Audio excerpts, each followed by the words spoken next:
Hi friends, family ഡ്രീംസിൻ്റെ പുതിയൊരു വ്ലോഗിലേക്ക് അവർക്കും സ്വാഗതം. കുറേ ദിവസമായി ഇലയുടെ ഉണ്ടാക്കി കഴിക്കണമെന്ന് വിചാരിച്ചിരിക്കുന്നു. അങ്ങനെ അരിപ്പൊടിയിലേക്ക് ആവശ്യത്തിന് ഉപ്പൊക്കെ ഇട്ട് ചൂടുവെള്ളം കുറച്ചായിട്ട് ഒഴിച്ച് നമ്മൾ നന്നായിട്ടൊന്ന് കുഴച്ചെടുത്ത് കേട്ടോ. അപ്പോൾ നമ്മൾ ഇലയൊക്കെ അവിടെ കീറി വെച്ചിട്ടുണ്ട്. അപ്പോൾ ഓരോ ഇലയിലേക്കും നമ്മൾ കുഴച്ച് വെച്ചേക്കണ മാവ് പരത്തി കൊടുത്ത് കേട്ടോ. ഇടയ്ക്ക് കൈ നനച്ച് ചെറിയ പെട്ടെന്ന് നനച്ച് കൊടുക്കണം. അങ്ങനെ നനച്ച് കൊടുത്തു, ചെറിയ കനം കുറച്ചെടുത്തു. അല്ലെങ്കിൽ നമ്മൾ മടക്കി കഴിയുമ്പം കുറേ കട്ടി കൂടുതലായിരിക്കും. അപ്പം കനം കുറച്ച് ഇങ്ങനെ പരത്തിയെടുത്തു. അതിനകത്തേക്ക് ശർക്കരയും തേങ്ങയും കൂടെ ഇട്ട് കൊടുത്തു. ശർക്കരയ്ക്ക് പകരം പഞ്ചസാരയിൽ മതി, പക്ഷേ ഒന്നും കൂടി ടേസ്റ്റ് എനിക്കിഷ്ടം ശർക്കരയും തേങ്ങയും കൂടെയാണ് കേട്ടോ. അതുകൊണ്ട് ഞാൻ ശർക്കരയാണ് ഇട്ടത്.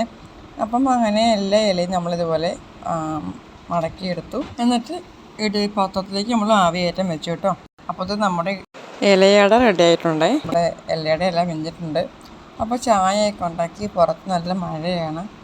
അപ്പം അങ്ങനെ പുറത്ത് മഴയൊക്കെ ആസ്വദിച്ച് ഇലയുടെയും കഴിച്ച് ചായയും കുടിച്ച് അങ്ങനെ ഇരുന്നു. അപ്പോൾ ഇതായിരുന്നു ഞങ്ങളുടെ ഇന്നത്തെ ഈവനിങ്ങിൻ്റെ സ്പെഷ്യല്.